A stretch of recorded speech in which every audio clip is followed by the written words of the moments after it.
So now let's start here with Rahu Dasha. As you can remember, in the D1, in Rahu Dasha, she had a self-focus with Rahu in the first house, and Rahu's Lord Saturn in the 6th house was responsible for her breakups. In the D7, Rahu is also in the 1st house, confirming, that she was on the path of discovering herself and her needs and values in a relationship. And Rahu's Lord Mercury is here in Gemini in the 10th house and gave her plenty of opportunity to experiment with partners from a variety of backgrounds. So now let's turn to the D9 and evaluate how much personal growth and depth of connection it can bring to her partnerships and marriage. So Rahu is conjunct Venus and gets a marriage agenda in its dasha. However, Rahu is in the 12th house of loss and letting go. It's also ruled by debilitated Jupiter. And Jupiter, as we have seen before, does not get any help at all. And with all the afflictions of Rahu, we have seen in the D1 and the D7, Rahu in the D9, we could say further seals the deal. Right? It becomes clear now that Rahu Dasha definitely does not support marriage. Rahu is also conjunct separator Saturn, who is also here, D12 from Rahu. And now Rahu Dasha really becomes even more undesirable when it comes to 9th house matters. We even have here also Ketu's influence that adds a sense of detachment to relationships. And Rahu is here with Venus, the Karaka of love and romance, who is also exalted. And it is literally just this Venus here, this one factor that kept her looking for someone special throughout Rahu Dasha, but that someone special just never turned up. So let's see how Rahu Dasha unfolded, and let's start here with Rahu. So let's see if we can remember in the D7, it was during Rahu that she met her high school boyfriend and had a relationship with him, because Rahu here gets manifested by Mercury, its lord, who is in own sign dignity. In the D9, Rahu is pretty beat up in the 12th house by Saturn and its debilitated Lord Jupiter. And so her high school boyfriend was very immature and not serious about life at all. He wasn't thinking about the future in any meaningful way. And they stayed together only for a couple of years until the end of high school. Next comes Rahu Jupiter. And Jupiter is the Lord of Rahu, and this is an important time for the D9 and her greater marriage commitment. Jupiter is debilitated, and so she couldn't see any reason why she should stay with her boyfriend. He was only hanging out with his friends and playing computer games and ignored her most of the time. And so she got over him and moved on. Then we got Rahu Saturn. Rahu is conjunct Saturn and Venus here in the D9. Venus is exalted and fills her with hope, and she starts to believe that true love is possible and the right man is out there somewhere for her.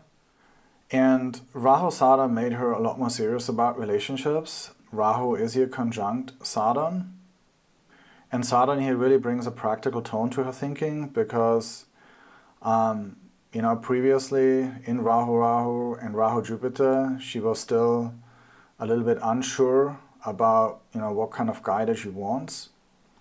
But now Rahu Saturn, it becomes a lot more clear because of Saturn's influence that she wants to date guys, not just to have a sort of a short interaction. She starts to think long term. The person that she gives her heart to should be someone that she can build a life with, marry, and raise a family with.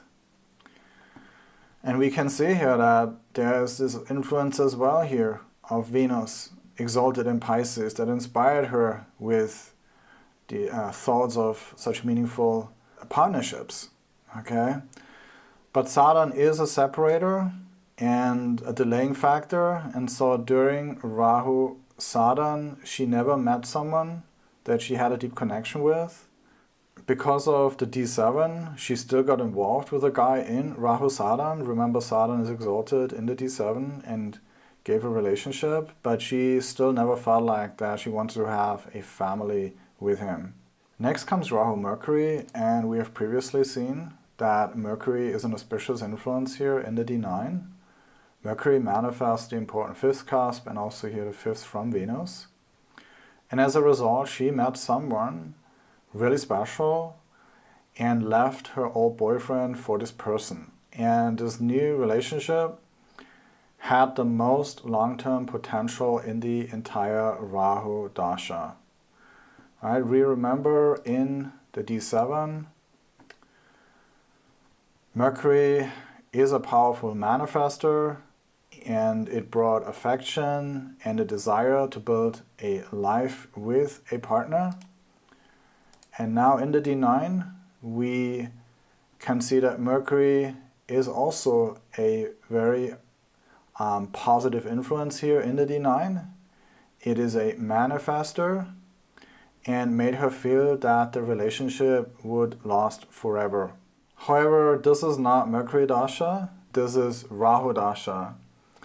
And Rahu is just really afflicted in both the D7 and the D9, and she was just simply too young and too immature to know what it really takes to maintain a marriage. And so Rahu Ketu came and she separated from her boyfriend.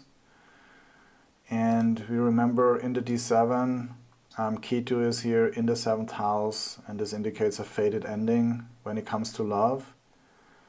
Ketu's lord Jupiter is here also in the 8th house of breakups, and this made her think that the relationship wasn't meant to last forever and that it's time to move on. And in the D9, Ketu is in the 6th house. It's also here afflicted by Saturn and Rahu. And so she decided to end this relationship in Rahu Ketu. Now Ketu is our security paradigm. It gives us the feeling that if I just do this, everything will be okay. And so in her case, having Ketu connected in the D1, in the D7, to the 7th house. After breaking up with her boyfriend, she wasn't ready to give up on love just yet. Even though she had to let go of one relationship, she quickly found herself drawn to someone else. There was a quiet discontentment driving her actions during this period.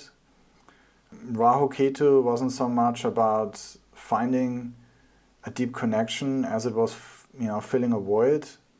She was really longing for that inner security, and in that search, she ended up, getting involved with another guy, hoping that perhaps this one would bring the comfort and clarity and the feeling of completeness that she was seeking.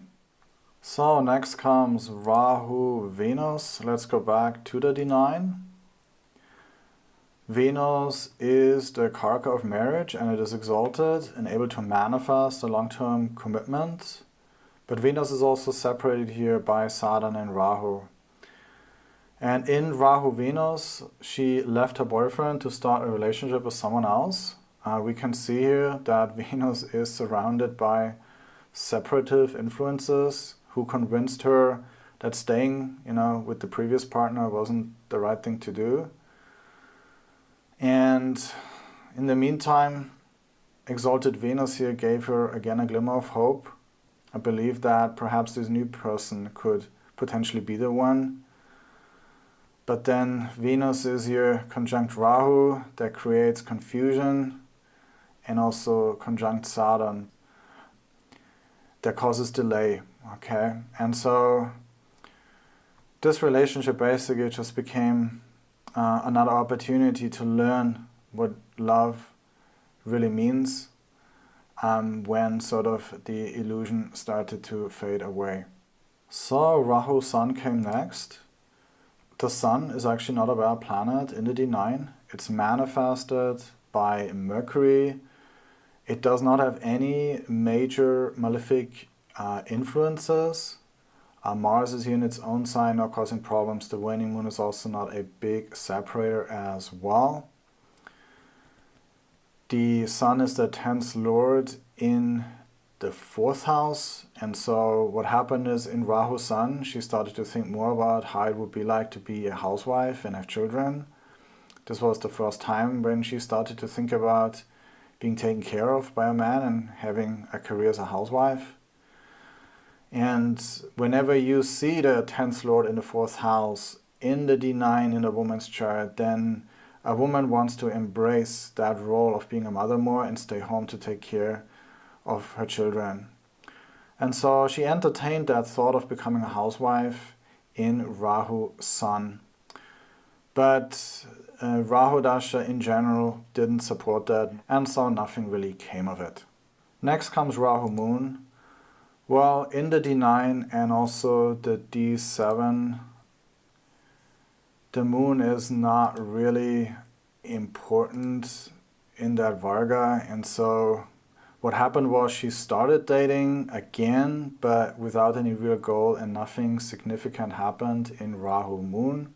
And Rahu Dasha came to the end with Rahu Mars, which rarely produces desirable results.